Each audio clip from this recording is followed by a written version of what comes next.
this dude probably has more energy than I do, and it's probably only because he's younger. But I've had a hard time keeping up with him when him and I have a phone conversation. So he's got a lot of energy. He's got a lot of experience. He's former Army.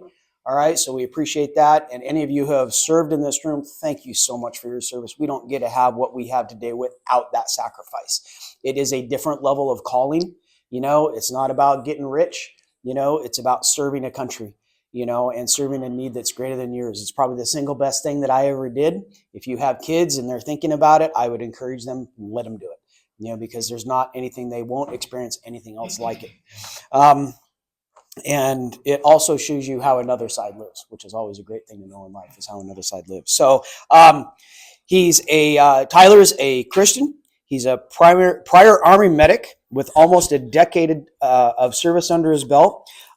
He is the owner of a growing marketing and development business firm with over 10,000 business consultants under his wing. And he brings the input required and the catalyst for growth. And he likes to refer to himself as always the guide, never the hero. I think that's a pretty true thing. I mean, if we're going out saying, hey, I'm going to save you, I can save you this, like if Laura came out and said, hey, I can save you from that website disaster, I want to be your hero. No, just solve the problem. All right, literally just solve the problem. So anyway, I'm going to shut up and I'm going to hand it over to Tyler. So please welcome Tyler Hathaway. Thank you very much. Wow, good morning, everybody. How are we doing? Good. Okay, so if you guys know me at all, I'm informal and I'm really, really, really bad at public speaking. I hate this stuff. So more or less, if you guys have any questions, please shoot them out. I'm also a massive procrastinator.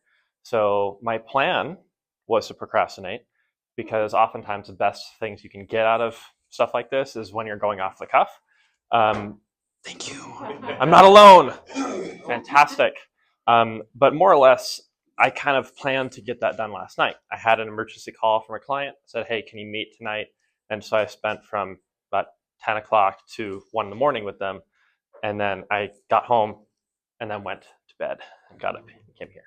So here we are. However, I did kind of have a lot of good discussion with them, and we actually talked about that at the meeting. So we have some amount of preparation, what I kind of want to go into today is actually about a lot of things that business owners have problems with in the realm of trying to figure out what to do on the marketing side of things or on just in general business needs, how to prioritize, how to present, how to kind of field where they need to go and what they need to do, when they need to do it, and then how to kind of weed out some of the things you might see in other environments with different types of companies and kind of the seedier people in the background that we kind of go, oh, what the hell are you? We don't like you. Because more or less, there's a lot of people out there trying to take advantage of business owners. There's a lot of people outside this country that are trying to take advantage of you guys. It's not easy being an entrepreneur. Let's just be honest. It is the hardest thing outside of military and relationships, I think, that you can do. Some people say parenthood. I totally agree. Anybody that's a parent in the room can probably speak to that. But aside from being a parent or military, I think that being an entrepreneur is the single greatest thing that can effectively achieve growth inside your body, inside your mind, inside your heart. Because it's going to push you and grind you into pieces until you actually have that growth. Or you're going to fail, which is basically quitting in a sense. If you have to run at it until you make it, and it's kind of hard. And it's hard enough without all of that problems that you may have coming from all of these outside forces, whether that be economy, whether that be just different updates of Google destroying what you're trying to do, Facebook changing, hey, the direct messaging and updates with that, now you can't do that as well. SMS, you're not allowed to text from businesses as frequently because the FCC dropped that a few months ago. A lot of little things like that just completely blindside you if you're not paying attention. So it's hard enough as it is to get all this stuff done without knowing anything, really, when you're going into businesshood. You don't really know what you're doing at all, and you're kind of just falling forward and trying to figure out how can I get this done, right? But more or less, that's kind of where people like me come in, is we want to try and find out, okay, what are your problems, how can we effectively solve them, and kind of how what he said before, guide you through the issues. Because more or less, it's our responsibility to try and ensure that you guys have a good experience and grow from the problem, and not just solve it for you, but hopefully help you see that you don't run into that problem in the future, or type of thinking. What is the root cause of it? But I digress. More or less, the first steps usually are identifying where you are, especially when it comes to like new businesses. It's the hardest thing to tell people. Nobody knows you exist. And that sucks, because you kind of want to have this position of growth, and I'm like, hey, I'm growing, I'm doing something, but nobody knows you exist. So it's kind of hard, because you assume, hey, I've got this big thing going on and I'm starting to network and I'm trying to put things on Facebook. Then you realize, well, if I post something, only very few people are going to see it, right? And it's struggle at first to kind of get out there. You try and find networking events and you try to get yourself going. So it's really frustrating. So the mental side of it is really hard. That's why I really love stuff like this, where people can actually get together and come alongside each other and help. And Chris is fantastic, and so are some of the people here that actually go into like individual pitches. I heard all your pitches; a lot of them were pretty good. I mean, it's just about small changes. When you're looking at more or less the specific things of where you need to start, again, it's the problems. So if you look at strictly a new business, for example, a friend of mine wants to co-start a like line printing company for all the lines you see on the parking lot with me. And he's starting to talk to me about like, hey, this could work, or that could work, or this could work. And it was kind of sad, because he's so enthusiastic, but a lot of the things he was talking about just aren't feasible yet, or they're too far above where he's trying to hit. It's not going to be possible. Or I'm like, well, you've got 2 months left of your season. You're going to have to do that stuff next year, because there's no time. So a lot of it, again, is just identifying where those problems are and thinking about it, not in it. The fastest thing you can do is probably getting to work on your business, not in it. And that's kind of the harder part, because it's perspective. People are often looking at their business more or less in, I gotta stop saying more or less. I keep doing that. Looking at it from, hey, this is my job. You can't go into it with that mindset where you're thinking, this is my job, because you create that owner-operator mentality and you don't think outside the box, you don't look for help, and you don't delegate. So if we have the ability to look at it objectively from the outside and try to identify those problems, we have easier times going at it. So what are the basic problems, right? Exposure. You need to get out there so that people can see you. They have to be able to be understood. So you have to be able to communicate, and you have to have something they can visibly see and understand. It has to be converting. So it has to have intent behind it. It has to have authenticity. So it has trust. So there's a lot of sides of it, right? So if it's going to be something you're putting on your website, it has to have those factors. Otherwise, we're structured in a way that people can see it, understand it, process it, gain their trust. If it's just in an elevator pitch, you have to do the same thing. You just have to do it in 30 seconds. And sometimes that's daunting, but just kind of take a deep breath and go, okay, I'm never going to meet this person again. I don't care what they think about it. And you take the ego out of it. You take the emotion out of it. And then the room's no longer as scary, And I have panic attacks from stuff like this. So this is the first time I was here when I did one of these. I had note cards. I'm like Iron Man. I can't do note cards at all. I don't stick to the script. It doesn't. Visionary like I am, same problem. Exactly the same thing. No car keeps me on point, but if I read his bio and you heard me read it, I was getting words transposed. I was doing that. It doesn't work. Better off the cuff. It doesn't work for everybody. Mm-hmm. Someone is good at it, someone isn't. The flow can be a little bit off, and just like when you're listening to Trump when he speaks, it's definitely not a teleprompter. Nope.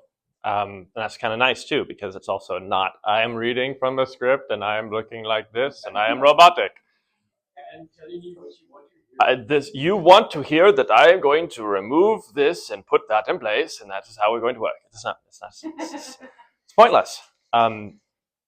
But I guess after you identify, kind of going back on topic, if you're going to look at what you found as a problem, and you actually can find it.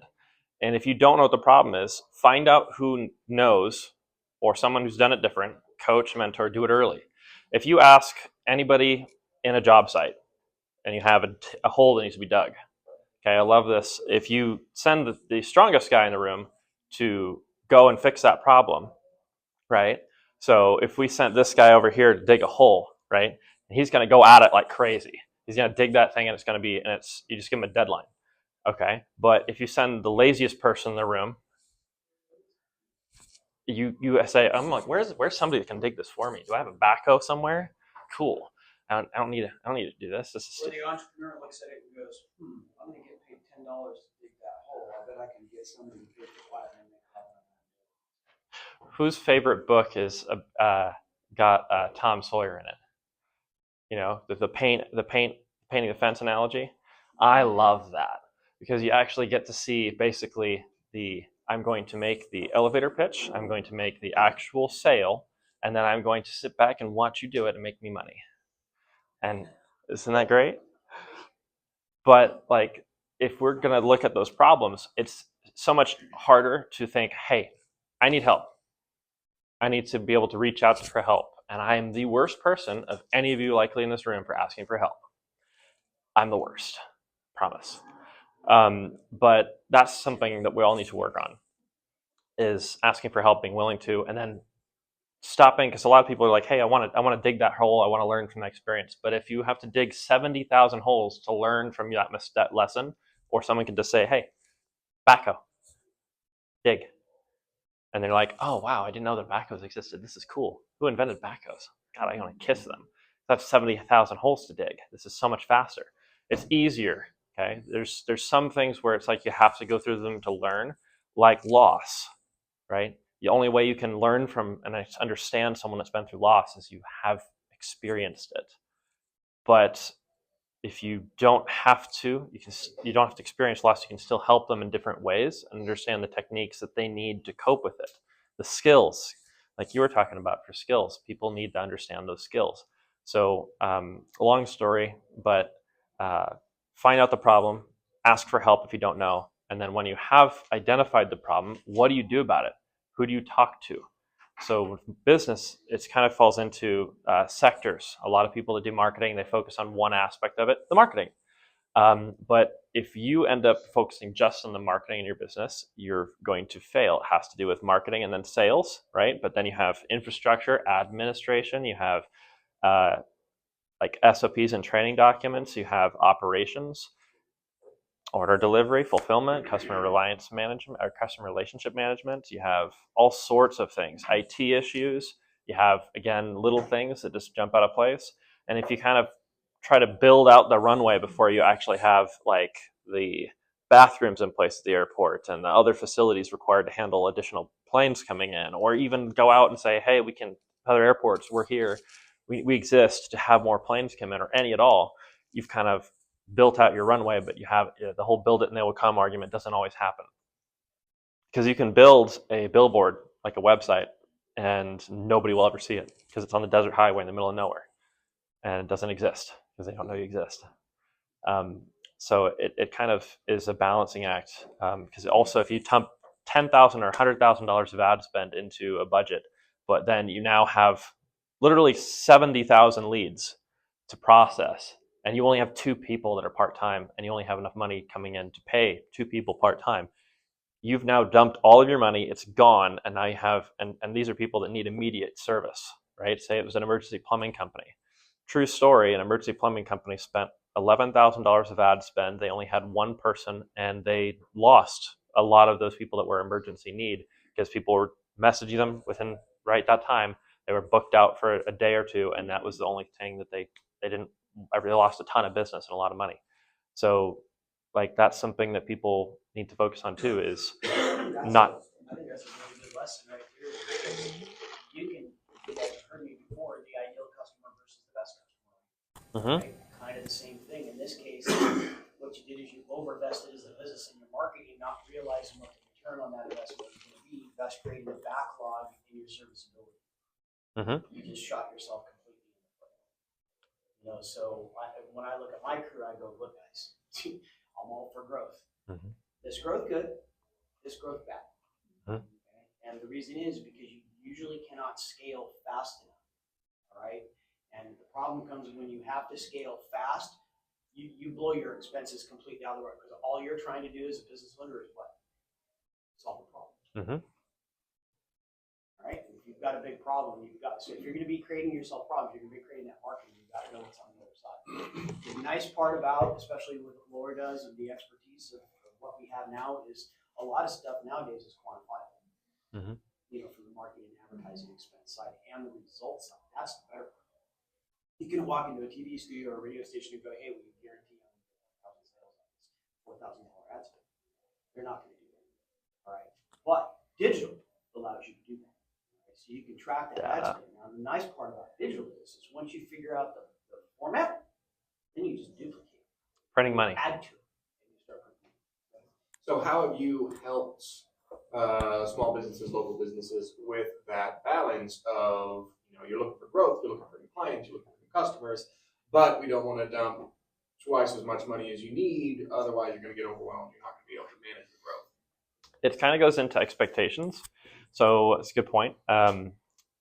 More or less, God, I said that again. Squirrel.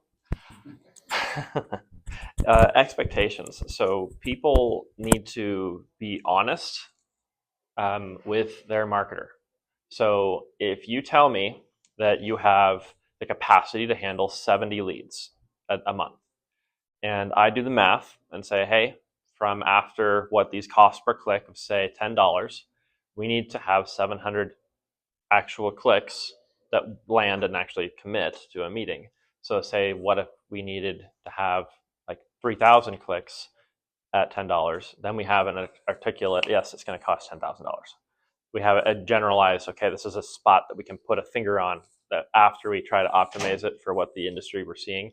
Nice thing is also the ad library on Facebook or other types of those exist for data. Data is shared with that type of stuff. You can actually look at and say, hey, you guys can look at it yourself. Anybody that can run ads in this room, you can do it on yourself. You don't necessarily need someone like us to do it. Now, granted, you run the risk of. I strongly suggest that you use I was going to say you should, but if you can't, it's still something that you should try, even if it's just for the experience of it and the understanding of, hey, this stuff's happening. And this is that way when you have somebody that like us do that type of thing for you, you can kind of understand it. But yeah, I didn't want to say, hey, yeah, use somebody. It sounded too self-serving. Yeah, it's a specialized field, but you can go, even if you're curious, go and look on Facebook's ad library and you type in, say, excavation, and you can look up every single excavation ad that's ever been done. So, and it'll show you several of the analytics, different types of ad sets, the different types of images that they used, all sorts of information. Data, as you said, is really, really, really useful. Experience gives you an educated guess for where you can stab at, but it kind of gets you only close enough. But to finish where you're at, communication and honesty. If you guys are honest with us, I can give you best advice. If you're giving us most of the information, I can give you good advice. There has been 2 companies at the very least in my company's career. Granted, we have not had bad reviews, but that's because we are pretty good with like relationship management with people. But 2 people did not tell me the whole truth about where they were with their business. I gave them the advice that I thought was best based off where they were at. And then within a few months, they were in an extremely bad way because they lied to me more or less. And that is like lawyers, like, people that are defending your case in front of a peer, that is the type of thing I would put on you, is to say, hey, you're going to get the results that you're going to be honest about. And also the expectation. It's on people like me to say, hey, we're going to educate you enough, or on you to ask questions so that you understand actual expectations of something you don't understand. If you do not understand it, you do not have the experience with it to have expectation that's authentic without asking questions to understand. So if you're going into it thinking, okay, I Googled it and it said, like Googling, hey, is this meningitis? WebMD. Gotta love that, right? As an Army medic, that is so much fun when you have people come in. Oh yeah, it's this. No, you have a cold. It's not nice. But yeah, if you're going to have advertising done or other services for marketing, and you do not ask the right questions, and you do not have that sort of the right formed expectations based off of what they tell you, and then fact check. Okay, I would get into. I was going to close with how to detect scam artists. So that was kind of where I was going with too. But yeah, if you can find out the right sorts of questions and delve into that expectation, you can also work together with the marketer or advertiser to make that like, hey, this is where we need to stay at. Also, nice thing is that if you get high up on ads, you don't want to jump like, hey, we're going to start with 10,000 a month in ads. Let's start with like 2 or 3. Let's start with something manageable.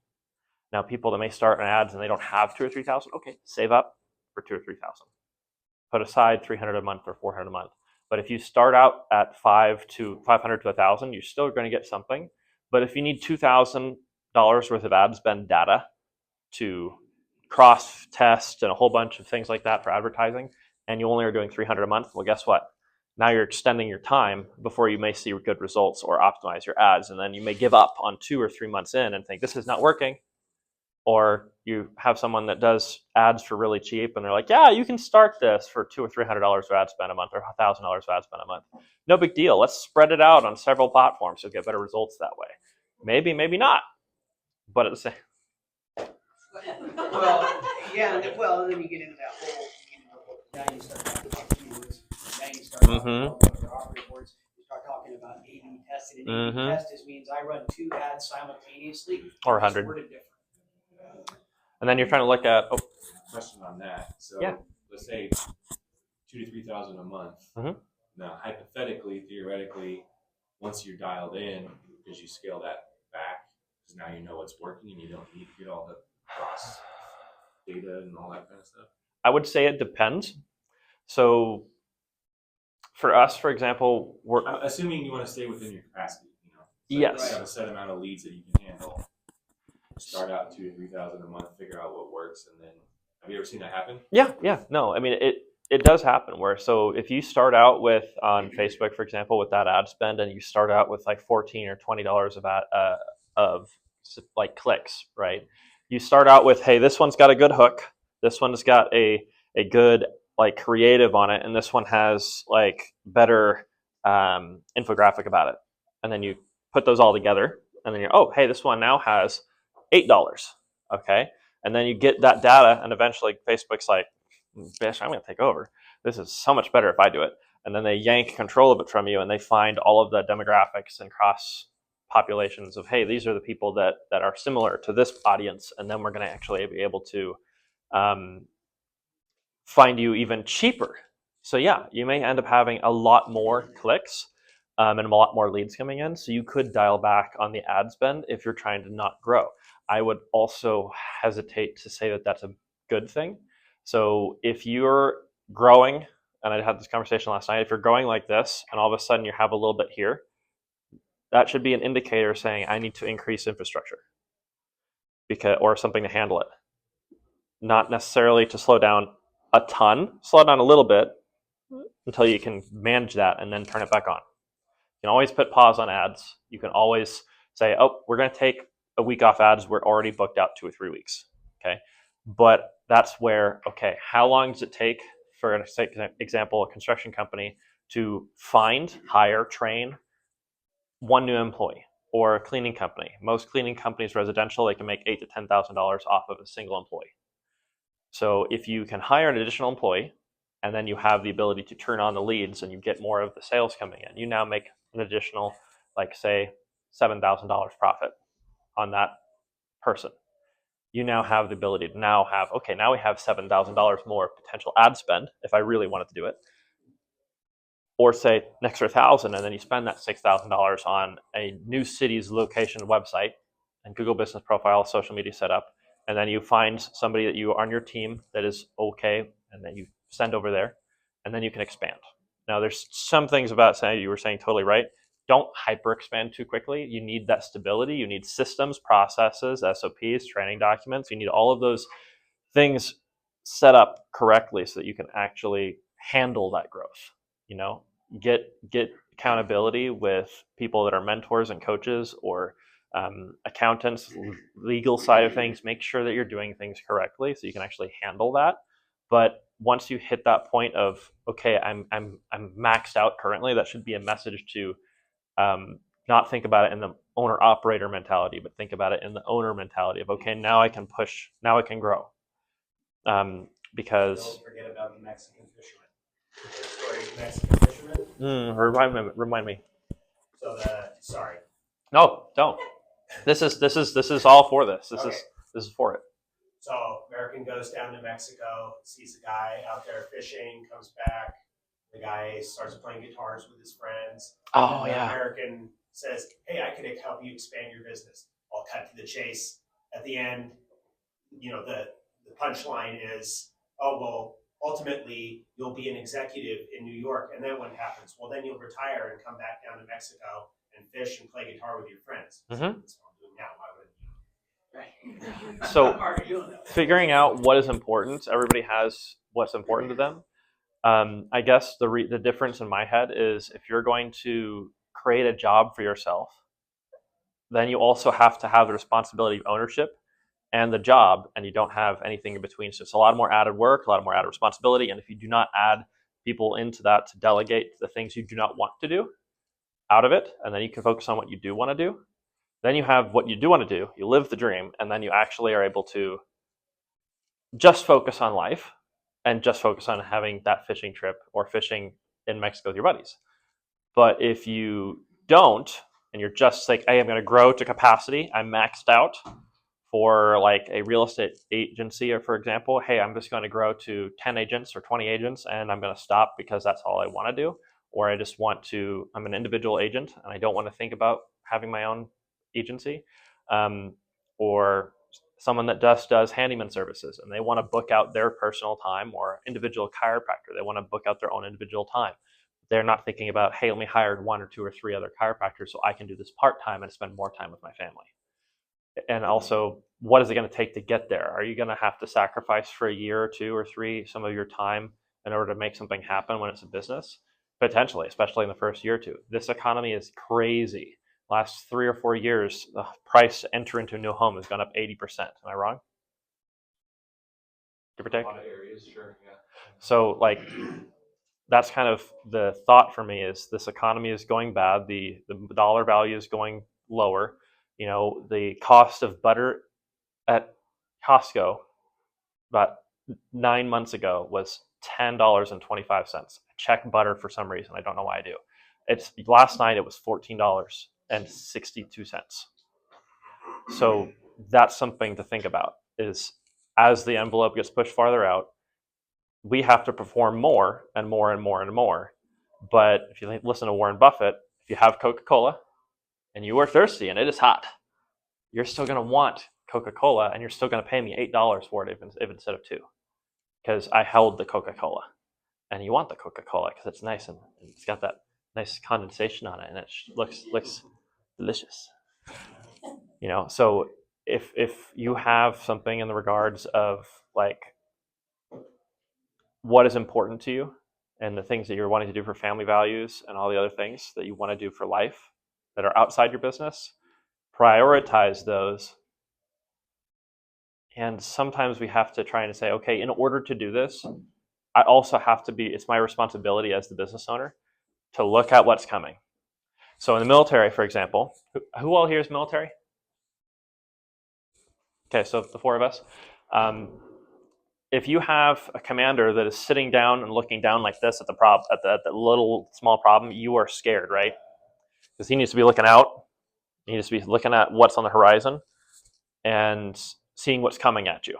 He needs to be in the talk, listening to what's coming at you. He needs to be being able to have good sleep so he can make good decisions instead of sending you somewhere where you're going to get killed or your buddy's killed, right?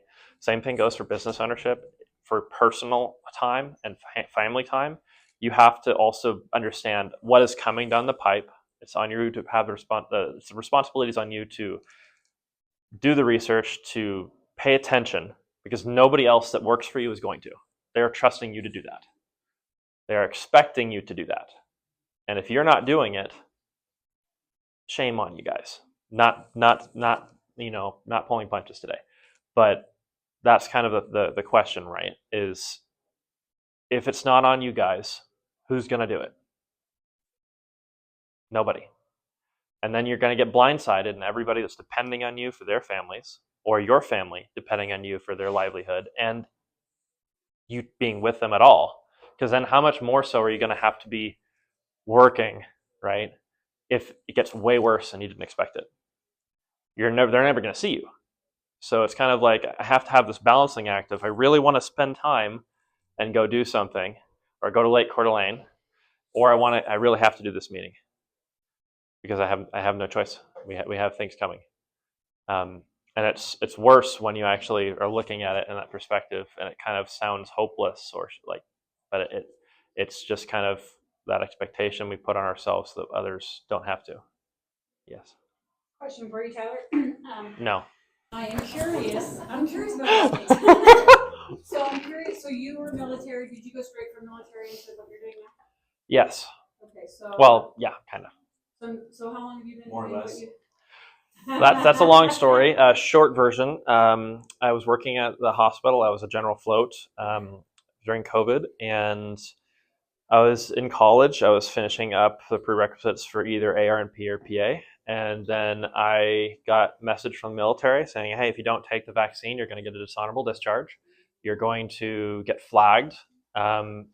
And also the next day, I got a message from the college saying, if you don't get the vaccine within a few days, you're not going to be able to complete anything, not going to be able to get back into college for anything else. And also the next day, the place I worked for was saying, nope, if you don't get the vaccine, you're not coming to work. So within 3 days, God got my attention, right? And said, okay, I'm listening, Lord. What is going on? And also, I had just been hurt in that. This is December 16th. I had an answer December 17th. I spent 30 hours and I figured it out. But July that year, that was 2021. July that year, I had actually gotten badly hurt in a training operation in the California desert, and I was pending shoulder surgery just in a few weeks. And I had to figure out something in my head. I'm going to get a dishonorable discharge.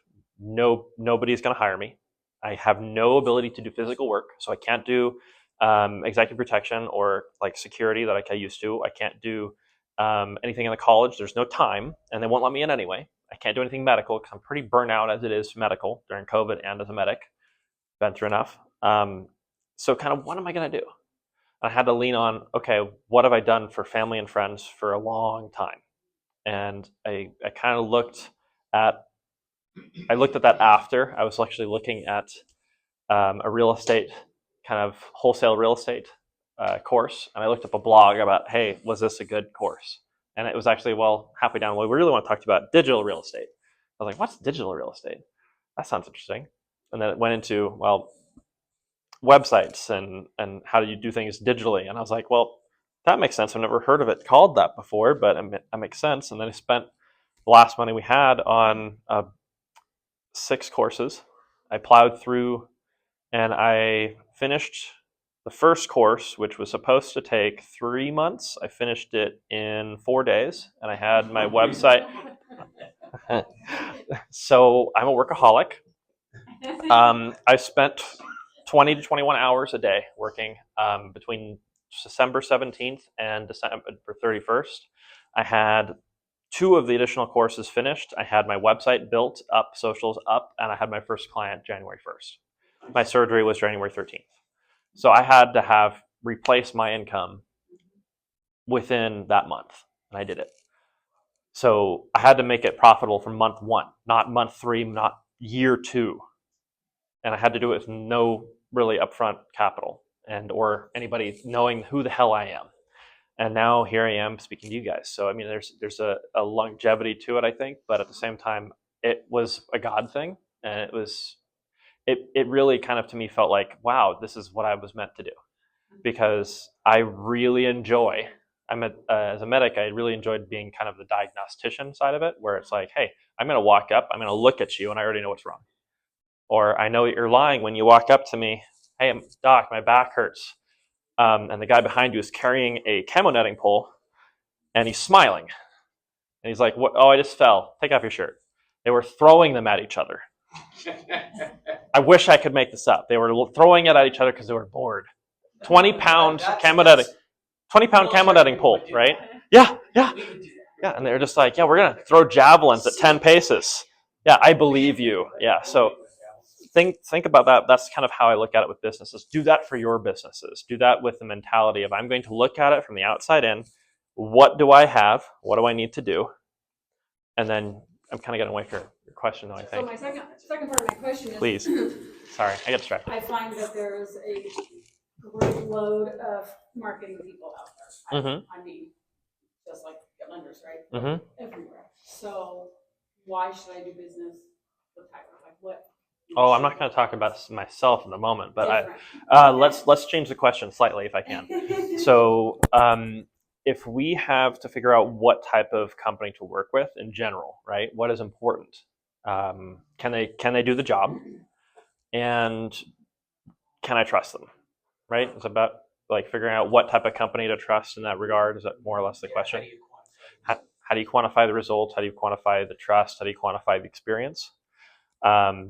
So reviews can be faked. You can buy them very easily. You can fake that on websites. Anybody that has even looked at making a simple website, they come with, you can just create the face. You can take a random picture of a person. You can put a random name, John Doe, and I have a review. It's fantastic. You can make 1 billion emails and 1 billion social media profiles. You build them up, and now you've got 1 billion customers. So there's a lot of easy ways anymore to fake it, right? But at a certain level, you have to be able to kind of pierce the veil, right? Of figuring out, okay, what is this person going to be able to do for me? And can I trust them with the money that I'm saving up to be able to make my business work? Now, unfortunately, there's good and there's evil people, and they look pretty dang close. Satan, more or less, right? Lucifer. If you think about it in that regard, he was the one that had the most beautiful like pipes and built into him. He was the most beautiful sounding being, basically. And he used that for evil. So there can be smart people that use it and take advantage of people, but they also look identical. They look brilliant and bright white. They look just the same. So when you're talking to people about this, when you're asking questions, it's important to understand just enough to be dangerous about some of these things before you go into it. It depends. Marketing is a slush term for like at least 13 different industries, and each one of those has 8 to 10 different subcategories. So it really kind of all of them have this little subline that says. Yeah, and it's dangerous. It's scary. You think, oh, I want to advertise. I have to spend all this money that I barely was able to scrape up to advertise, and now I have to also spend this money on somebody that's going to come in and do it. Sometimes it's way more than the ad spend that you're actually spending. But when you're talking to these people, it's important to try and find out where their background is, where they're based, where their what their employees' experience level is. It's important to try and figure out where people are coming from, what's their why. And a lot of people you can hide, in plain sight. It's really a lot harder to do so in front of peers. So you look at their personal Facebook pages and see what their friends and how they interact with people. You look at some of that type of thing is simple as just looking at somebody in mentions of in groups that they're participating in. But unfortunately, some of this is just learning phase. You have to trust and then jump in at a certain level. You have 5 that you evaluate. All 5 may look good. All 5 may be good. They may have had bad circumstances that if they're in their own company that they've tried to expand too quickly or they didn't grow that much and so they're trying to make a sale, I would suggest that you try to stay away from anybody that's trying to dive you in on one thing. That's why, or pressure you. Salesy tactics, there's a lot of them. I try to do things on relationship. They're selling the product, they're selling the result, and then they're selling the relationship / vision, right? So that's better in my mind. Because if you can sell, hey, 6 months, 18 months, 24 months, we're going to be here for this, and we have all of these additional services we're going to try and fill in with when you need them. We're not here just for one thing. It's trying, as I said, that's why I'm trying to started so much time on figuring out where you actually are, what you actually need next. And if you don't know, ask, get many counselors on it and find out what you need to do, pick the one that you most trust with, and then you have to try and pick it. Because at a certain level, you have to commit. And even if you get burnt, commit again. Commit until it works, right?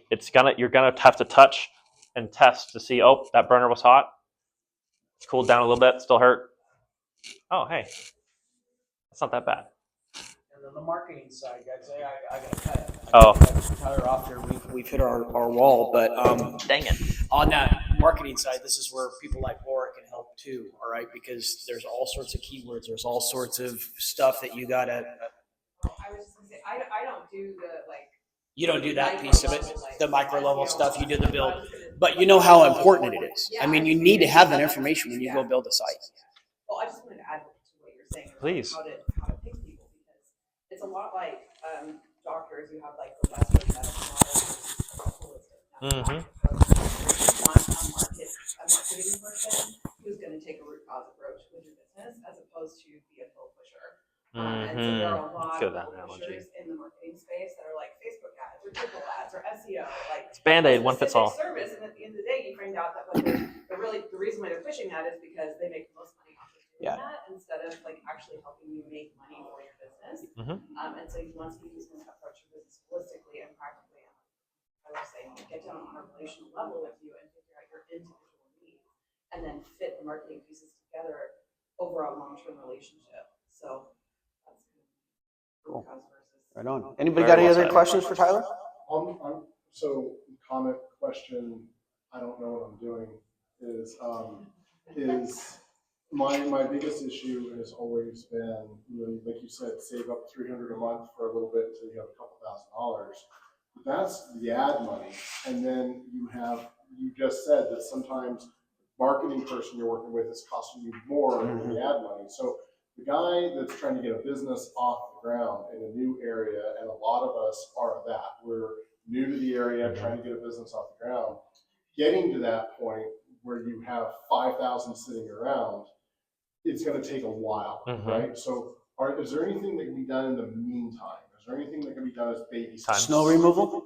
What's the time? What's the time hack? How much time? 30 seconds? I got 30 seconds. We got to be out in like 10 minutes. Okay, so and if there's any time for questions, or if we just want to chit chat. So yeah, when we're done, guys, we can move outside. And We you can- ask that we you can- don't we can block hang the out door to let the next chat. group in. Yeah, we So actually have the stage reserved up here. yeah, if you guys want to Perfect. deep dive with him, we Feel can do free to that. ask me questions. Definitely later we can ask other questions. Anybody got any short answer questions? I can answer that one really quick. So if you are trying to figure out, hey, I got to save up this money, one, try to figure out where you can cull that money out. Oh, we're going to try and live a little bit frugally to try and save up this money a little bit more. Instead of taking a boat trip every weekend, we're going to go here. Or, hey, instead of going out to dinner at a $100 restaurant, we're going to go to $30. If you can't do any of those things and you're still really, really just scraping by, then there's a lot of things you can do for free, or you can try doing it on your own. You don't have to just go to advertising. So people launch into, as you said, SEO before they're ready. SEO takes a long time to be effective, right? Advertising still takes time. So you have the minimum data you have to learn, and you still make profit sometimes off of that first initial data sets, but they're not going to be as good later. But if you're not even ready to advertise, you're definitely not ready to do SEO. You may not even have a website, may not have a logo, may not have any of those things. What you can do is stuff like this. You can network, you can get in community events, you can rent a booth, hand out water bottles, and engage with the community. You can do a bunch of different types of things. Find out where your ICP, your ideal client profile, your ideal people are. Best customer. Yeah. Not ideal, best. Yeah. best. If you can find out best, it's even better. I mean, that's kind of, to me, the same thing, but Yeah, we'll have a talk about that.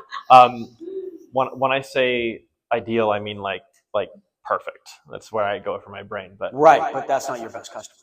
oh, okay. It's your ideal. That's your vision. That's your vision of your ideal customer, but it's not your best customer.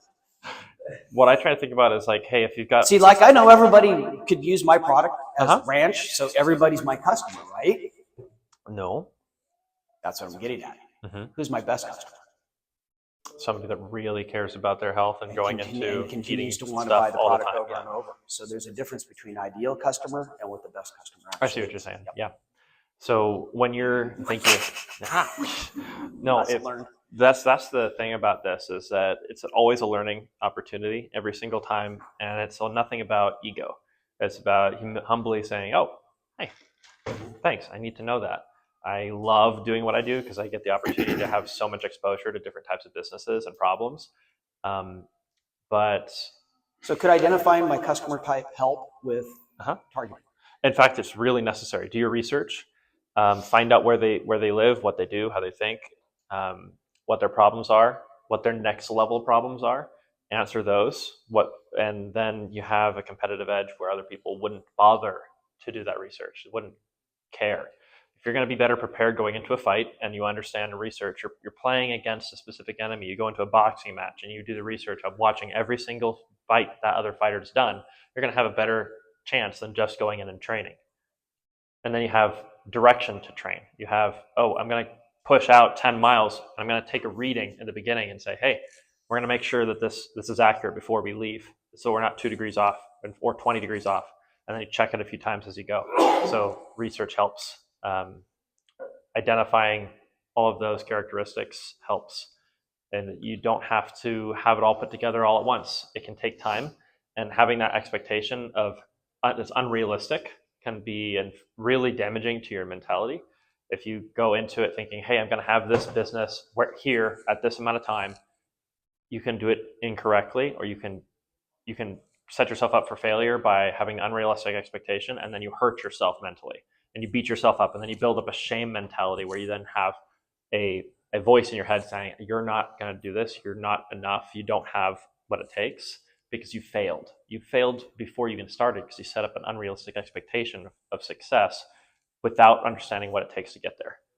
And that's why coming to talk to Chris is really helpful, because the guys who've done it, and a lot of people in this space have done it, and it's encouraging to sit and talk or network with people, because we all need the support. So don't do it alone.